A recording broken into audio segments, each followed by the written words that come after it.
Welcome to chemistry with Aryan Tiwari. तो I hope आप लोग अच्छे होंगे और आपका प्रिपरेशन अच्छा चल रहा होगा। तो अगर आप हिंदी मीडियम से तैयारी कर रहे हैं, ठीक है, केमिस्ट्री की, तो चाहे आप बोर्ड की तैयारी कर रहे हो, आरटीजे और नीट की तैयारी कर रहे हैं, तो आप इस चैनल को सब्सक्राइब कर सकते हैं और इससे रिलेटेड मैं वीडियो अपलोड कर रहा हूँ, ठीक है। तो मैं स्टार्ट किया हूँ पी ब्लॉक के तत्व। तो पी ब्लॉक के तत्व का जो नाइट्रोजन परिवार के तत्व है उसका मैंने पूरा वीडियो अपलोड कर दिया है, ठीक है। उसका मैंने प्ले लिस्ट बनाया हुआ, उसको आप देख सकते हैं, जहाँ से मुझे लगता है कि आपको कोई प्रॉब्लम नहीं होगी और पूरे कंसेप्ट एकदम नीट एंड क्लीन यानी क्रिस्टल क्लियर होंगे। यानी कोई भी ऐसा टॉपिक नहीं है जिसमें आपको कंसेप्ट नहीं मिलेगा। जो मेन बेस क्वेश्चन टॉपिक होता है, जो कंसेप्ट होते हैं, उसको मैंने समझाने की कोशिश किया है, तो आप उसको देखेंगे। तो इस वीडियो में हम लोग क्या बात करेंगे, तो इस वीडियो में बात करेंगे ऑक्सीजन परिवार के तत्वों के समान लक्षण या गुणधर्म, ठीक है। तो अब देखिए यहाँ पर हमें जो टॉपिक है इसमें कुछ ऐसे देखना है और एक एक टॉपिक को हम समझते जाएंगे। अगर आप कुछ नहीं जानते हैं तो अगर इस वीडियो को देखेंगे तो मुझे लगता है कि आप बहुत कुछ समझेंगे, ठीक है। तो चलिए स्टार्ट करते हैं। यहाँ पर ऑक्सीजन परिवार के तत्वों के समान गुणधर्म कहिए या समान लक्षण की बात करेंगे हम लोग, ठीक है। तो पहला जो है आपका भौतिक अवस्था।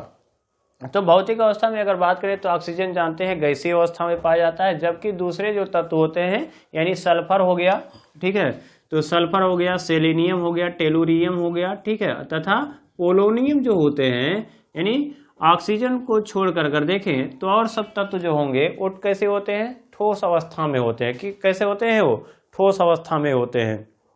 अब उसके बाद जो है दूसरा पॉइंट अगर देखेंगे तो ऑक्सीजन द्विपरमाणुक होता है। ऑक्सीजन कैसा होता है, द्विपरमाणुक होता है। ऐसा क्यों होता है द्विपरमाणुक, क्योंकि ऑक्सीजन का आकार होता है छोटा और छोटा होने के कारण और विद्युत ऋणात्मकता अधिक होने के कारण ये क्या करता है, ऑक्सीजन द्विबंध यानी पाई बंध का निर्माण करता है। द्विबंध को क्या बोलते हैं हम, पाई बंध का निर्माण करता है, ठीक है, जिसके कारण ये ऑक्सीजन जो है वो O2 के रूप में पाया जाता है।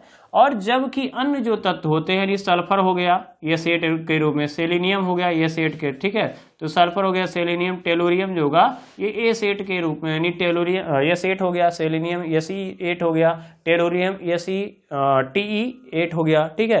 तो ये जो होते हैं अष्ट परमाणुक होते हैं। क्या होते हैं, 8 परमाणुक होते हैं। तो ऑक्सीजन जो होता है वो कह रहा द्विपरमाणुक होता है, जबकि सल्फर, सेलेनियम और टेलुरियम जो होते हैं वो अष्टपरमाणुक होते हैं। देखिए इसमें जो भी हम बात करेंगे उसमें हम पोलोनियम की बात नहीं करेंगे, क्योंकि पोलोनियम क्या होता है, एक रेडियो एक्टिव तत्व होता है। क्या होता है, एक रेडियो एक्टिव तत्व है। तो इसके ज्यादा गुणों की व्याख्या इसमें हम नहीं कर सकते हैं, उसका हमें अलग से बात करना पड़ेगा।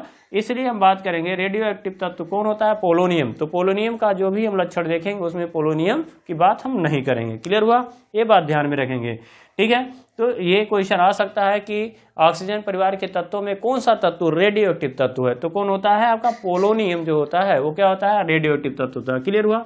अब देखिए कहा गया कि ऑक्सीजन जो होता है वो गैसीय अवस्था में होता है, जबकि अन्य तत्व जो होते हैं वो ठोस अवस्था में पाए जाते हैं। क्यों, क्योंकि अन्य जो तत्व होते हैं वो अष्ट परमाणुक होते हैं, 8 परमाणुक होते हैं। और इनकी अगर संरचना देखेंगे ना तो हम कह सकते हैं ये विकृत अंगूठी की तरह होती है। कैसे होते हैं, अंगूठी, यानी जिसको बोलते हैं पकड़ रिंग, यानी विकृत कह सकते हैं, या डिस्टॉर्टेड जो होता है कह सकते हैं कि अंगूठी के तरह समान होता है, या हम कह सकते हैं मुकुट या ताज के समान होता है। कैसे होता है, देखिए S8 अगर देखेंगे तो ऐसे W आप बना लीजिए। कैसे बनाएंगे आप, W बनाएंगे, ऐसे स्ट्रक्चर बनाएंगे W, और जितने कोण है उसको मिटा दीजिए। तो यहाँ S हो जाएगा, यहाँ S हो जाएगा, यहाँ S हो जाएगा, और ऐसे S बना लीजिए। यहाँ पर भी क्या है आपका S है, और यहाँ भी S है, और यहाँ पर भी क्या है S है, और यहाँ पर भी क्या है S है। तो कितने S हो गए, तुम कहें 1 2 3 4 5 6 7 और 8 S हो गए। तो इसका मतलब क्या है कि ये जो है अंगूठे के समान होता है। क्या, अंगूठी जो होता है रिंग वैसे होता है, लेकिन पकड़ रिंग होगा, या हम कह सकते हैं ताज मुकुट पहनते हैं ना और ऐसे ऐसे बढ़ा होता है, वैसे कह सकते हैं ऐसे होता है, ठीक है। तो ये अंगूठी की तरह होता है। क्या होता है, अंगूठी। ये बात ध्यान में रखेंगे कि हो सकता है क्वेश्चन आ जाए कि सल्फर का या Se8 का या टेलुरियम 8 का क्या होता है, संरचना कैसी होती है, तो हम कहेंगे ये पकड़ रिंग की तरह होता है। कैसा होता है, रिंग की तरह, अंगूठी की तरह होता है, ठीक है। तो अब ये समझ में आ गया। अब क्वेश्चन जो है ये ध्यान में रखेंगे, क्वेश्चन क्या है, क्वेश्चन ये आ सकता है कि ऑक्सीजन जो होता है वो गैसीय अवस्था में होता है, जबकि सल्फर जो होता है वो ठोस अवस्था में होता है। ऐसा क्यों, तो हम ये कहेंगे कि ये सॉलिड होता है। क्यों? क्योंकि इसका आकार क्या है, ये कह सकते हैं ये सेट के रूप में होगा, आकार इसका बड़ा होगा, आकार बड़ा होगा तो वंडरवाल बल का मान अधिक होगा। वंडरवाल बल जब अधिक होगा तो इसका मतलब क्या है कि ये जो है बहुत ज्यादा आकर्षित होंगे और पास पास होंगे, जिसकी वजह से हम कहेंगे ये गैसीय अवस्था में ठोस अवस्था में होगा।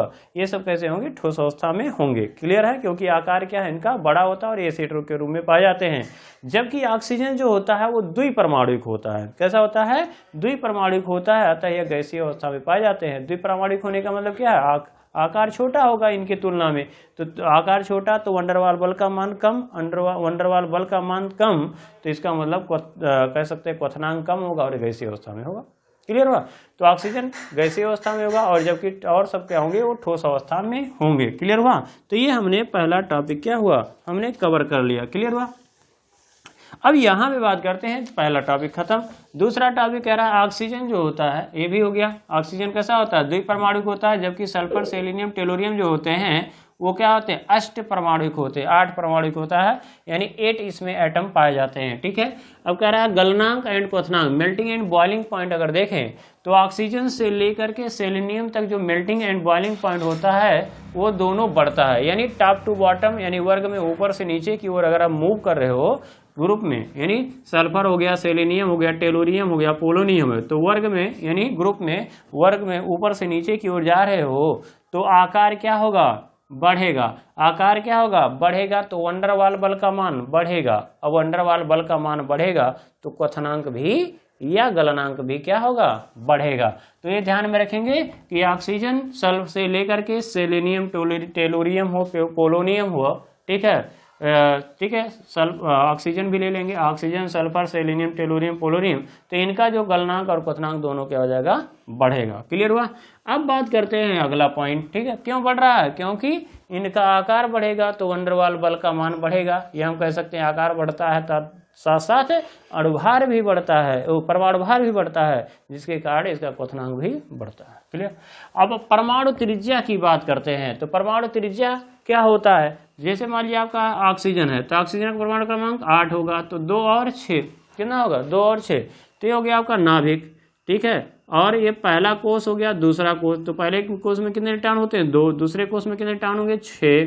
ठीक, तो इनका जो होगा फर्स्ट सेल है, सेकंड सेल है, तो यहाँ से यहाँ तक अगर डिस्टेंस यानी दूरी देखोगे, ठीक है, तो क्या है? इतना है। अब सल्फर का अगर देखोगे, सल्फर का क्या हो जाएगा? ये सेट हो जाएगा, सॉरी 16 होता है, तो इसको लिखोगे तो 2, 8 और 6 हो जाएगा। तो इसका मतलब क्या है कि ये हो गया नाभिक, न्यूक्लियस, ये पहला कोष फर्स्ट सेल है और सेकंड सेल है और ये थर्ड सेल है। तो पहला कोष हो गया 2 इलेक्ट्रॉन, दूसरा कोष 8 इलेक्ट्रॉन, तीसरा कोष 6 इलेक्ट्रॉन। तो इसका इलेक्ट्रॉन कहाँ है? यहाँ पर है, तो इतना दूर है, यानी ये छोटा आकार का है, ये बड़ा आकार का। तो आकार जब बढ़ेगा, आकार बढ़ेगा तो त्रिज्या भी क्या होगी? बढ़ेगी। ठीक है, तो वही कह सकते हैं कि वर्ग में ऊपर से नीचे की ओर जाते हैं तो परमाणु त्रिज्या का मान बढ़ेगा। ठीक है, उसी प्रकार से आप सल्फर के बाद सेलेनियम लेंगे तो 2 हो जाएगा, 8 हो जाएगा, 18 हो जाएगा और 6 हो जाएगा, तो एक और आ जाएगा। क्लियर? एक कोष और बढ़ेगा तो त्रिज्या बढ़ गई, और एक टेलोरियम लोगे तो और बढ़ जाएगा, पोलोनियम लोगे तो और बढ़ जाएगा।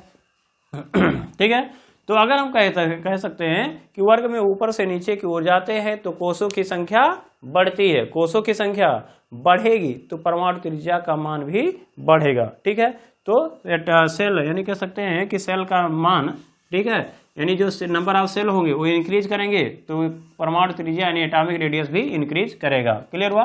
तो ये हो गया। अब कह रहा है धात्विक लक्षण, मेटेलिक कैरेक्टर। तो अब देखिए मेटेलिक कैरेक्टर यानी धातु का लक्षण, इसको थोड़ा सा रुकेंगे, अभी थोड़ा देर बाद बात करेंगे। एक उससे पहले हम बात करेंगे विद्युत ऋणात्मकता। ठीक है, और विद्युत ऋणात्मकता किसे कहते हैं उसको समझते हैं, इसको अभी छोड़ दीजिए, अभी हम लोग आयनन विभव समझने के बाद इसको तब समझेंगे। ठीक है, अब कह रहा है कि विद्युत ऋणात्मकता किसे कहते हैं। देखिए अब विद्युत ऋणात्मकता तो ऋणात्मक होना का मतलब है इलेक्ट्रॉन खींचना, माइनस कब आएगा? जो इलेक्ट्रॉन खींचेगा। तो क्या होता है कि जो परमाणु होते हैं, यानी परमाणु होता है वो क्या करता है, यानी इलेक्ट्रॉन को अपनी ओर क्या करता है? आकर्षित करने की जो क्षमता होती है उसी को क्या कहते हैं? विद्युत ऋणात्मकता कहते हैं। यानी किसी भी परमाणु की इलेक्ट्रॉन आकर्षित करने की क्षमता जो होगी उसे क्या कहेंगे हम? विद्युत ऋणात्मकता। यानी कितना वो अट्रैक्ट कर रहा है इलेक्ट्रॉन को, उसी को उसको इलेक्ट्रोनेगेटिविटी यानी विद्युत ऋणात्मकता कहेंगे। अब देखिए आकार है, सल्फर है, सेलेनियम, ऑक्सीजन है, सल्फर है, सेलेनियम है, टेलोरियम है और क्या है, पोलोनियम है। तो वर्ग में ऊपर से नीचे की ओर जा रहे हो तो आकार क्या हो रहा है, बढ़ रहा है। जैसे मैंने कहा कि ये नाभिक है, न्यूक्लियस है, ये पहला कोष है और ये क्या है, दूसरा कोष है। तो पहले कोष में कितने इलेक्ट्रॉन है, तो 2 हैं, और दूसरे कोष में कितने हैं, 6, 1 2 3 4 5 और 6। ठीक है। अब सल्फर की अगर बात करेंगे तो पहला कोष है, नाभिक हो गया पहला कोष, दूसरा कोष और तीसरा कोष। इसमें क्या होता है, 2, 8 और 6 होता है सल्फर का। क्लियर हुआ। तो यहाँ पर कहेंगे ये 2 इलेक्ट्रॉन है, ये 8 इलेक्ट्रॉन है, यहाँ पर कितने हैं, 6। तो 1 2 3 4 5 6 ऐसे होंगे। अब ये क्या कर रहा है, देखिए जरा। तो यहाँ देखिए, ये जो इसका हो गया बाहरी कोष, इसका हो गया यहाँ बाहरी कोष। तो यहाँ देखिए, इसका जो बाहरी कोष का इलेक्ट्रॉन है वो नाभिक के पास है, और इसका बाहरी कोष जो है वो नाभिक से क्या है, दूर है, इतना दूर है, यानी तीसरे कोष में है, और ये कहाँ है, दूसरे कोष में।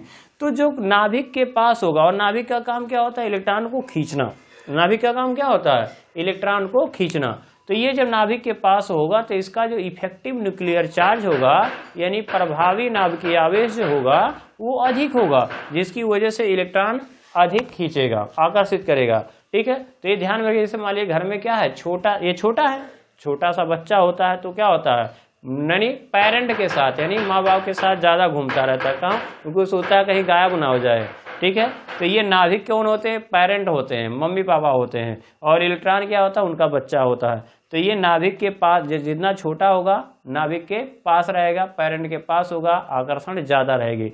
जैसे जैसे आप बड़े होते जाते हैं तो आकर्षण घटता हुआ चला जाता है। अंततः जैसे आप 12th में पहुंच गए तो आपको लवारी छोड़ दी, आपसे कोई मतलब है नहीं, यानी आपको खाना पीना दे दिए, मान लिए। तो मतलब ये कह सकते हैं, जैसे जैसे आप बढ़ते जाते हैं तो विद्युत ऋणात्मकता क्या हो जाती है, घटती जाती है, आकर्षण कम होता चला जाता है। तो वही कह रहा है कि वर्ग में ऊपर से नीचे की ओर जाते हैं तो विद्युत ऋणात्मकता का मान क्या हो जाता है, घटता जाता है। विद्युत ऋणात्मकता का मान घटता जाता है। क्यों घटेगा, क्योंकि प्रभावी नाभिकीय आवेश जो इफेक्टिव न्यूक्लियर चार्ज होता है उसका मान क्या होता है, घटता जाता है। क्लियर हुआ।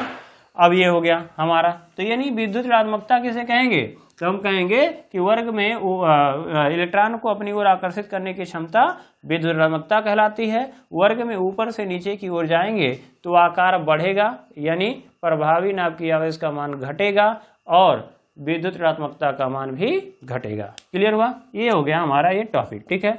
अब यहाँ पे अगर बात करते हैं, आयनन विभव आ गया। अब देखो, आयनन मतलब होता है आयनित करना, इलेक्ट्रॉन निकालना। विभव मतलब होता है पोटेंशियल ऊर्जा। तो आयनन इंथैल्पी भी कहीं कहीं लिखा होगा, कहीं कहीं आयनन विभव लिखा होगा।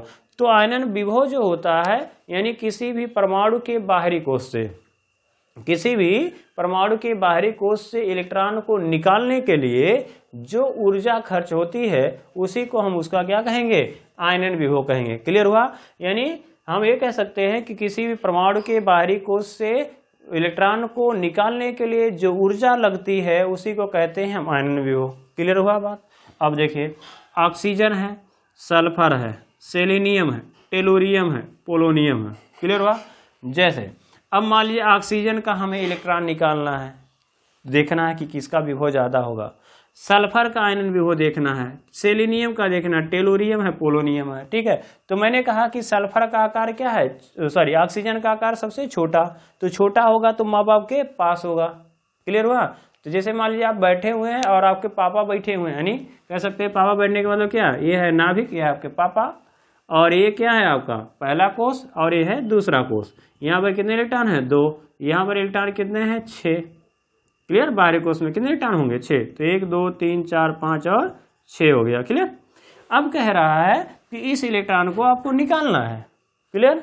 अब सल्फर का भी चेक कर लेते हैं। तो ये हो गया नाभिक, ये हो गया पहला कोष, ये दूसरा कोष और ये तीसरा कोष। तो यहाँ 2 इलेक्ट्रॉन, यहाँ 8, और यहाँ पर कितने इलेक्ट्रॉन है, 6। क्लियर। तो ये 6 इलेक्ट्रॉन हो गया। अब ये कह रहा है इसका इलेक्ट्रॉन निकालना है, तो ये इलेक्ट्रॉन जल्दी निकलेगा कि ये इलेक्ट्रॉन जल्दी निकलेगा। तो सोचो कि ये क्या है, छोटा है, यानी ये बहुत छोटा है, यानी ये इलेक्ट्रॉन नाभिक के पास ज़्यादा है, तो इस पर प्रभावी नाभिकीय आवेश जो होगा वो ज़्यादा काम करेगा, इलेक्ट्रॉन आकर्षित ज़्यादा रहेगा। या सोचिए कि आपके पेरेंट है और आप हैं, बगल में बैठे हुए हैं, पास पास बैठे हुए हैं, तो जब पास पास बैठे हैं और आपका दोस्त आया, कहा भैया निकलो चलो चलते हैं, निकलने का मतलब है इलेक्ट्रॉन निकालना है, तो आप क्या करोगे, कहोगे बगल में है, अगर ज़्यादा निकले तो हमें जूता चप्पल पड़ जाएगी, तो इसका मतलब क्या हो जाएगा, तो यहाँ पर जो है आप निकल नहीं सकते, यानी आपके दोस्त को बार बार आना पड़ेगा और तब जा करके आप मौका खोजेगा कि कैसे बात करें कि चलना है कि नहीं चलना है, ठीक है। तो इसका मतलब उस आपके दोस्त को बार बार आना पड़ेगा, यानी बार बार हीट देने पड़ेगा, ऐसे समझेंगे कि ऊष्मा ज़्यादा लगेगी तब जा करके इलेक्ट्रॉन निकलेगा। क्यों? क्योंकि वो बार बार आएगा तो ऊष्मा लगेगी, ऊर्जा लगेगी उसकी। अब यहाँ देखिए, अब आप मान लीजिए यहाँ है और आप चौराहे पे घूम रहे हैं, किसी जगह पे घूम रहे हैं, क्लियर, तो हम कहेंगे इन पेरेंट से क्या हो गए, थोड़ा दूर, तो नाभिक से यानी पिताजी से दूर हो गए, नाभिक से दूर हो गए, तो दूर हो गया तो इसका मतलब क्या है, अब आपका दोस्त चौराहे पे मिल जाएगा, बोलेगा भैया चलो चलते हैं क्रिकेट खेलने, तो आप भी सोचोगे कि चलो चलते हैं, अब पापा तो घर पे है, कहाँ जान पाएंगे, क्लियर, लेकिन डर तो रहेगा ही। तो इसका मतलब क्या है कि आपको यहाँ से ले जाने में आसानी होगी, यानी इलेक्ट्रॉन को निकालने में आसानी होगी। अब सेलेनियम होगा, तो अब कह रहा है कि अच्छा ठीक है, आप यहाँ नहीं है तो दिल्ली घूम रहे हैं, यानी घर छोड़ कर कहाँ है, आप दिल्ली में घूम रहे हैं, तो जब दिल्ली में घूम रहे हैं तो इसका मतलब है आप तो और फ्री हो गए, तो इन्हें और ऊर्जा कम लगेगी। तो ये कह रहा है कि वर्ग में ऊपर से नीचे की ओर जाते हैं तो आकार बढ़ेगा, तो प्रभावी नाभ की आवेश का मान घटेगा, इसका मतलब इलेक्ट्रॉन से आकर्षण कम हो जाएगा, आकर्षण कम होगा, इलेक्ट्रॉन इजीली निकल जाएगा। यानी हम कह सकते हैं कि अगर थोड़ी सी आपने ऊर्जा दिया, एनर्जी दी, तो ये इलेक्ट्रॉन क्या हो जाएगा, निकल जाएगा। तो हम कह सकते हैं इसका जो आयनाइजेशन पोटेंशियल होता है, ठीक है, आयनन विभव होता है, वो वर्ग में ऊपर से नीचे की ओर जाने पर घटता है, वर्ग में ऊपर से नीचे की ओर जाने पर क्या होगा, घटेगा। क्लियर हुआ? अब ये समझ जाइए। अब देखिए इसका मतलब क्या है कि ऑक्सीजन की जो है इलेक्ट्रॉन बंधुता आयनन विभव जो होगा वो सबसे ज़्यादा, फिर सल्फर का कम, सेलेनियम का और कम, टेलुरियम का और कम, पोलोनियम का क्या होगा, सबसे कम होगा। तो ये लिख सकते हैं आयनन विभव का घटता हुआ क्रम। क्लियर हुआ? अब यहाँ पे अगर देखें तो यहाँ पर अगर देख रहे हैं तो अगला ये जो हमने छोड़ा था क्या, धात्विक लक्षण, क्या हमने बात किया था, धात्विक लक्षण की अगर हम बात करें तो धात्विक लक्षण कैसे समझेंगे, तो देखो अब देखो कुछ है नहीं इसमें केमिस्ट्री में, देखो धात्विक लक्षण मतलब धातु का लक्षण, तो धातु किसे कहते हैं, धातु उसे कहते हैं जो धनायन बनाता है। क्या बनाता होगा, धनायन, और धनायन कब बनता है, जब इलेक्ट्रॉन निकलता है। तो इलेक्ट्रॉन जो जल्दी निकाल देगा वो धनायन जल्दी बनाएगा, और जो धनायन जल्दी बनाएगा वही अच्छा धातु होगा, यानी उसका धात्विक लक्षण ज्यादा होगा। क्लियर हुआ? जिसका धातु का मतलब क्या हो गया, धनायन, और धनायन कब बनेगा, जब इलेक्ट्रॉन निकालेगा। तो जो इलेक्ट्रॉन देता है वो धातु होता है, ठीक है, तो धनायन बनाएगा, और जब धनायन बनाएगा तो वो धातु होगा। अब आपको ये समझना है कि ऑक्सीजन है, सल्फर है, सेलेनियम है, टेलुरियम है और पोलोनियम है, ठीक है, oxygen, sulphur, selenium, tellurium, polonium, ऐसे। तो कौन जल्दी इलेक्ट्रॉन त्यागेगा, तो कहेंगे, आपको कहा गया अभी कि वर्ग में ऊपर से नीचे की ओर जाते हैं तो इलेक्ट्रॉन जो है आसानी से निकल जाता है। तो जब आसानी से इलेक्ट्रॉन निकलेगा तो हम ये कह सकते हैं कि ये ज़्यादा धातु होगा, ये कम धातु होगा, और कम हो जाएगा, और कम हो जाएगा, सबसे कम हो जाएगा। क्लियर हुआ नहीं हुआ? तो इलेक्ट्रॉन कौन जल्दी त्यागेगा, तो कहेंगे पोलोनियम। तो पोलोनियम क्या होता है, धातु होता है। क्या होता है, ये धातु होता है। और ये जो होते हैं तो हम कहेंगे आधातु होते हैं। क्या होते हैं, ये आधातु होते हैं। टेलुरियम में भी क्या होता है, कुछ धात्विक गुण भी पाया जाता है और कुछ आधात्विक गुण भी पाया जाता है। तो इसमें हम कह सकते हैं कुछ इसमें धात्विक गुण आ जाता है, ठीक है। तो हम कह सकते हैं कि वर्ग में ऊपर से नीचे की ओर जा रहे हैं तो ये तो आधातु हो गया, और यहाँ पर क्या हो गया, धातु। तो वर्ग में ऊपर से नीचे की ओर जाते हैं तो धात्विक गुण जो होता है यानी धातु का लक्षण बढ़ता है या आधातु का लक्षण घटता है। क्लियर हुआ बात, ये हो गया। अब उसके बाद अगला बात करें कि ठीक है, तो हमने ये भी क्लियर कर लिया कि धात्विक लक्षण क्या होता है, ठीक है। अब बात करते हैं इलेक्ट्रॉन बंधुता। ये वेरी वेरी इंपॉर्टेंट है। ये कौन सा, ये आपका आयनन विभव, और उसके बाद क्या है, इलेक्ट्रॉन बंधुता, इसमें सबसे इंपॉर्टेंट है। क्लियर हुआ? और या तो हम कह सकते हैं ये ठोस और गैस वाला बात है, ठीक है। तो इलेक्ट्रॉन बंधुता किसे कहते हैं, देखिए इलेक्ट्रॉन एफिनिटी, इंग्लिश में क्या कहते हैं, एफिनिटी मतलब चाहत होती है कितना इलेक्ट्रॉन वो ग्रहण करेगा। तो इलेक्ट्रॉन ग्रहण करने की जो प्रोबेबिलिटी होती है, संभावना होती है, या कह सकते हैं कि इलेक्ट्रॉन वो जितना ग्रहण करेगा वही उसकी क्या कहेगी, इलेक्ट्रॉन एफिनिटी यानी इलेक्ट्रॉन बंधुता। कितना इलेक्ट्रॉन वो एक्सेप्ट कर सकता है, ग्रहण कर सकता है। क्लियर। अब सोचिए सिंपल सा, देखिए कंसेप्ट क्लियर हो जाएगा तो आप इस चैप्टर में जैसे वर्ग कोई भी पढ़े हैं, कोई भी ग्रुप पढ़े हैं, 15, 16, 17, 18, आपको कोई प्रॉब्लम नहीं, बस सरते एक बार आप कंसेप्ट क्लियर कर लीजिए। ठीक है। जैसे मान लीजिए ऑक्सीजन है, सल्फर है, सेलेनियम है, टेलोरियम है तथा क्या है आपका पोलोनियम है। अब इसमें अगर ये पूछेगा कि अच्छा ठीक है ये बताओ किसका इलेक्ट्रॉन बंधुता ज्यादा होगा, तो बंधुता का मतलब होगा कि इलेक्ट्रॉन को ग्रहण करने की क्षमता, इलेक्ट्रॉन कितना वो खाएगा। क्लियर। तो आपका काम क्या है कि पहला काम क्या है, जैसे मान लो हमें खाना खाना है तो पहले खाना आएगा ना पास में तब ना हम खाएंगे, तो वही हाल है इलेक्ट्रॉन को खाना है। अब इलेक्ट्रॉन को कब खाएगा, जब उसके पास इलेक्ट्रॉन आएगा। इलेक्ट्रॉन कब आएगा, जब इलेक्ट्रॉन को खींचेगा। इलेक्ट्रॉन को क्या करेगा, खींचेगा। क्लियर हुआ। तो इलेक्ट्रॉन को जो खींचेगा तो कौन जल्दी खींचेगा, जिसकी विद्युत ऋणात्मकता ज्यादा होगी। तो ऑक्सीजन की विद्युत ऋणात्मकता क्या है, ज्यादा है।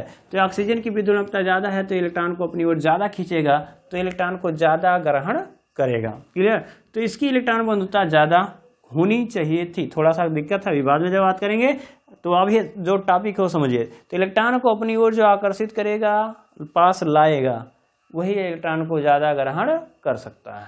ठीक है। तो ऑक्सीजन हो गया। फिर उसके बाद ये कम, इसका विद्युत ऋणात्मकता कम है तो कम खींचेगा तो कम ग्रहण कर सकता है। सेलेनियम और कम हो जाएगा, टेलोरियम का और कम हो जाएगा, और पोलोनियम का तो सबसे कम हो जाएगा। क्लियर। अब बट ये थोड़ा सा यहाँ पे आ गया समस्या। क्या है भाई, ऑक्सीजन जो है ना वो अपने परिवार के तत्वों का क्या है, सबसे छोटा है। तो घर में जो सबसे छोटा होता है वो क्या होता है, सबसे दुलरुआ होता है, और वही क्या होता है, बिगड़ा हुआ होता है। क्लियर हुआ। यानी वो अपने ही परिवार के लोगों के साथ असंगत गुण दिखाएगा। यानी जो छोटा होगा उसका दुलार ज़्यादा हो जाएगा तो उसको प्यार ज़्यादा मिल जाएगा, तो बिगड़ जाएगा, बिगड़ जाएगा तो उसके कैरेक्टर उसके घर वालों से नहीं मिलेगा। यानी वो कुछ आप कुछ और कहेंगे तो कुछ दूसरा कहेगा। सेम वही है कि ऑक्सीजन जो है सल्फर है, तो ऑक्सीजन जो है कह रहा है इसकी विद्युत ऋणात्मकता ज़्यादा है तो इलेक्ट्रॉन को ग्रहण भी ज़्यादा खींचेगा, ज़्यादा तो ग्रहण भी ज़्यादा करेगा। लेकिन प्रॉब्लम आ जाती है यहाँ पर कि ऑक्सीजन है तो ऑक्सीजन का परमाणु क्रमांक 8, 2 और 6, बाहरी कोश में कितने इलेक्ट्रॉन है, 6 इलेक्ट्रॉन है। क्लियर। अब होता क्या है कि ऑक्सीजन का आकार है छोटा। ऑक्सीजन का ये मान लीजिए नाभिक हो गया, और ये हो गया पहला कोश, ये हो गया दूसरा कोश, ये पहला कोश दूसरा। अब यहाँ 1, 2, 3, 4, 5, 6 कितने हैं, 6। अब होता क्या है कि ये आप इलेक्ट्रॉन इसमें ग्रहण करना चाहता है, लेकिन ये इलेक्ट्रॉन है ना, इलेक्ट्रॉन कौन है, माइनस, जानी दुश्मन है इसके। माइनस माइनस क्या हो जाएंगे, प्रतिकर्षण। तो आकार छोटा होने के कारण इलेक्ट्रॉन का घनत्व क्या हो जाएगा, बढ़ जाएगा। अब इलेक्ट्रॉन का घनत्व बढ़ेगा तो ये इलेक्ट्रॉन क्या होंगे, चक्कर लगाएंगे, तो ऐसे कहेंगे कि यह इलेक्ट्रॉन इसमें प्रवेश नहीं कर पाएगा जितना करना चाहिए। यानी इलेक्ट्रॉन तो आ जाना चाहिए तुरंत, लेकिन आ नहीं पाता। रीजन क्या है, यहाँ उसके विलन बैठे हुए, कहते हैं नमक से नमक नहीं खाया जाता, तो ये भी माइनस है, ये भी माइनस, तो क्या होगा, खाया नहीं जाएगा, प्रतिकर्षण हो जाएगा। क्लियर हुआ। तो प्रतिकर्षण हो जाएगा तो इसके इलेक्ट्रॉन ग्रहण करने की जो प्रवृत्ति है वो थोड़ी सी कम हो जाएगी। ठीक है। और सल्फर आ जाएगा पहले नंबर पे। तो इसको अगर देखेंगे तो सल्फर का सबसे ज़्यादा हो जाएगा और ऑक्सीजन का सबसे कम हो जाएगा। ठीक है। तो सल्फर का जो इलेक्ट्रॉन बंधुता होता है वो ऑक्सीजन से अधिक हो जाता है। रीजन पूछेगा कोई क्यों, तो हम कहेंगे कि ऑक्सीजन का आकार छोटा होता है, जिससे इसके बाहरी कोश में जो इलेक्ट्रॉन का घनत्व होता है वो अधिक हो जाता है, जिससे इलेक्ट्रॉन में प्रतिकर्षण होता है, अतः वह इलेक्ट्रॉन को ग्रहण नहीं कर पाता है। अर्थात कह सकते हैं कि ऑक्सीजन की इलेक्ट्रॉन बंधुता जो होती है वो सल्फर से क्या होती है, कम हो जाती है। क्लियर। वेरी वेरी इंपॉर्टेंट है ये टॉपिक, बहुत ज़्यादा इंपॉर्टेंट है। एक और क्वेश्चन आपका आता है जब इससे बाद वाला हम पढ़ेंगे 17वां वर्ग का तत्व है ना, फ्लोरीन है, क्लोरीन है, ब्रोमीन है, और फिर क्या है, आयोडीन है। Fluorine, chlorine, bromine, iodine. तो उसमें भी फ्लोरीन की विद्युत ऋणात्मकता क्या होती है, सबसे ज़्यादा होती है। क्लोरीन की कम होती है, एक कम होती है। तो इलेक्ट्रॉन सबसे ज़्यादा ग्रहण तो फ्लोरीन को करना चाहिए, क्योंकि विद्युत ऋणात्मकता ज़्यादा होगा, इलेक्ट्रॉन ज़्यादा लाएगा तो ज़्यादा खाएगा। लेकिन प्रॉब्लम यही है कि साइज इसका क्या है, छोटा है। आकार क्या है इसका, छोटा है, जिसकी वजह से इलेक्ट्रॉन को ग्रहण कम कर पाएगा और फ्लोरीन दूसरे नंबर पे आ जाएगा। तो वहां पर भी ये वेरी वेरी इंपॉर्टेंट क्वेश्चन है कि क्लोरीन की विद्युत ऋणात्मकता जो होती है वो फ्लोरीन से अधिक होती है, क्यों? तो इसलिए होती है क्योंकि हम कहेंगे कि फ्लोरीन का आकार होता है छोटा, इलेक्ट्रॉन का घनत्व होगा अधिक, जिसके कारण यह इलेक्ट्रॉन को कम ग्रहण करेगा। इसलिए कह सकते हैं कि क्लोरीन का अधिक हो जाता है और फ्लोरीन का कम हो जाता है। क्लियर हुआ बात? ये इंपॉर्टेंट है, वेरी वेरी इंपॉर्टेंट है, इसे जरूर नोट करेंगे। अब उसके बाद कह रहा है कि श्रृंखलन गुण। श्रृंखला मतलब ये होता है कि कैटिनेशन मतलब सेल्फ लिंकिंग, यानी स्वयं के साथ जुड़ना। तो ऑक्सीजन जो होता है और सल्फर, देखो ऑक्सीजन है, सल्फर है, सेलेनियम है, टेलुरियम है और क्या है, पोलोनियम है। तो सल्फर, सेलेनियम, टेलुरियम और पोलोनियम की बात करें तो ये कैटिनेशन प्रॉपर्टी नहीं दिखाते हैं, यानी श्रृंखलन गुण नहीं दिखाते हैं। ठीक है, अब यहाँ पे बात करते हैं ऑक्सीजन और सल्फर। तो ऑक्सीजन जो है, जैसे मान लीजिए हाइड्रोजन परऑक्साइड की बात किए हैं, तो ऑक्सीजन में क्या है, सेल्फ लिंकिंग है। ठीक है, अब सेल्फ लिंकिंग की वजह से क्या होगा कि ये श्रृंखलन का गुण इसमें पाया जाएगा। लेकिन सल्फर की सबसे ज्यादा हो जाएगी।